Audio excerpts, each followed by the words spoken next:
Bora mergulhar nisso. O que a gente tem aqui hoje é um documento técnico, e ele é bem radical. Basicamente, é o projeto de um dispositivo que se propõe a ser uma ponte entre a física e a consciência. Uma máquina que, segundo quem a criou, poderia reprogramar a própria matéria. Vamos dar uma olhada nisso? Então a grande questão é essa: será que a realidade pode mesmo ser reprogramada? É uma pergunta bem provocadora, né?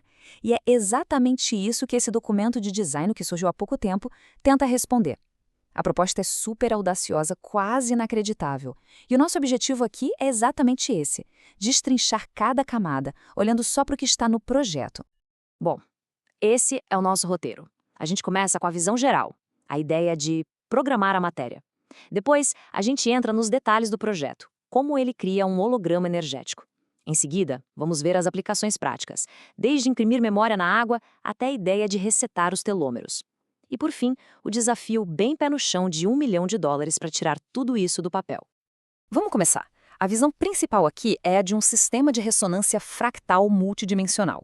É um nome bem complicado, eu sei, mas a ideia por trás é poderosa. Usar padrões que se repetem em várias escalas, os fractais, para influenciar a matéria lá no seu nível mais fundamental. E como isso funcionaria? O projeto é uma mistura de 4 áreas bem fascinantes. A geometria sagrada, com aquelas formas perfeitas. A eletrodinâmica do Tesla, que explora campos de energia, digamos, não convencionais. As propriedades dos cristais, que funcionam como amplificadores. E a acústica vibracional, o poder do som. A teoria é que a junção disso tudo é o que cria a tal interface. Certo? Agora vamos para a parte mais concreta. Como essa máquina, que por enquanto é teórica, seria construída? Vamos dar uma olhada no projeto, peça por peça, para entender a engenharia por trás dessa visão toda.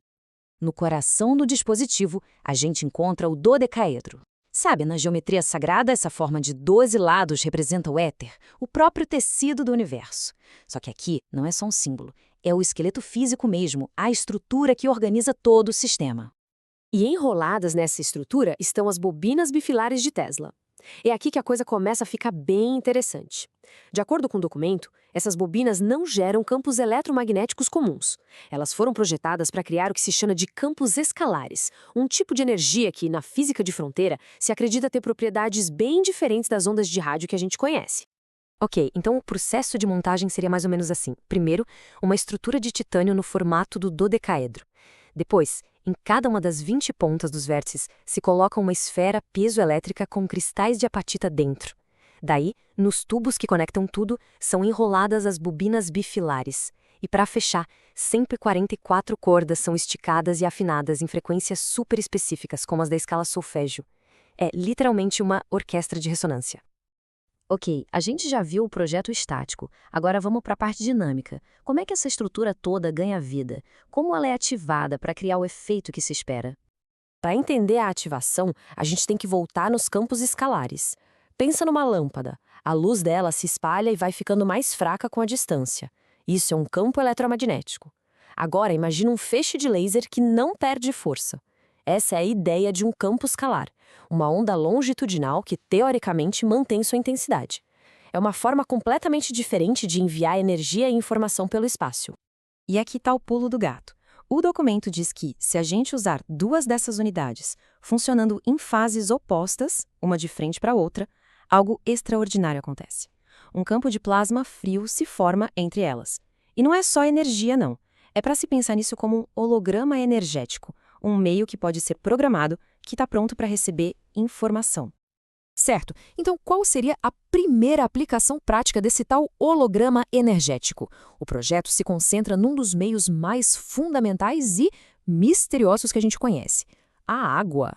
A teoria é que quando a água entra nesse campo de plasma, a estrutura molecular dela se reorganiza. Ela se torna coerente. Alguns pesquisadores de fronteira chamam isso de água EZ, ou água de zona de exclusão, que seria uma quarta fase da água, com propriedades únicas.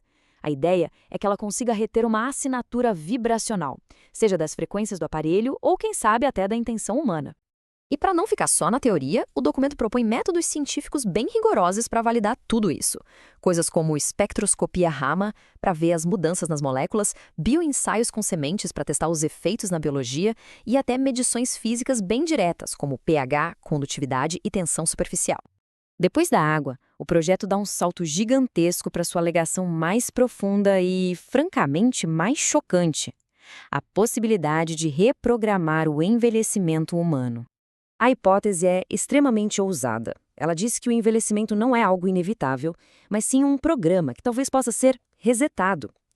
E o mecanismo proposto não é químico, tipo um remédio, é físico. A ideia é usar campos rotacionais específicos para, de alguma forma, restaurar o comprimento dos telômeros, aquelas pontinhas protetoras dos nossos cromossomos que vão encurtando toda vez que uma célula se divide. E olha, o documento não tem medo de colocar um número nisso. A teoria sugere um ganho potencial de 25 anos de vida saudável. É um número bem específico, que transforma uma ideia super abstrata numa proposta bem concreta e, vamos combinar, surpreendente. E esse slide mostra muito bem o protocolo que eles propõem. Repara que ele usa velocidades de rotação opostas baseadas na sequência de Fibonacci, aquela sequência matemática famosa que a gente vê na natureza, para criar um tal campo de torção. Cada seção aumenta a velocidade, mirando primeiro na água do corpo, depois no DNA, nos telômeros e, por último, na integração do sistema todo. Bom, depois de viajar por essas teorias de fronteira, vamos voltar um pouco para a realidade. O que seria preciso para, de fato, construir e testar essa visão de uma forma rigorosa? O projeto estima um orçamento de mais de US$ 1 milhão. E o ponto mais importante é o seguinte: mais da metade desse valor, 53%, seria só para pagar a equipe. Isso mostra que o maior desafio não é o hardware em si, mas sim juntar o conhecimento e expertise humana super especializada para fazer isso acontecer. E que tipo de expertise é essa? Bom, é uma equipe incrivelmente diversa. Precisa de um físico de plasmas, um engenheiro de alta tensão, um biólogo molecular focado em telômeros, cientistas de dados. É essa ponte entre todas essas áreas que o projeto precisa cruzar para sair da teoria e virar um experimento de verdade, que possa ser testado. E com isso, a gente volta para a pergunta do começo. O que acabamos de analisar é o próximo grande passo da ciência de fronteira ou é só uma ficção científica muito bem elaborada? O documento nos levou por uma jornada e tanto, de uma ideia radical, passando por um projeto técnico detalhado, até o desafio bem real de US$ 1 milhão para verificação. A resposta final?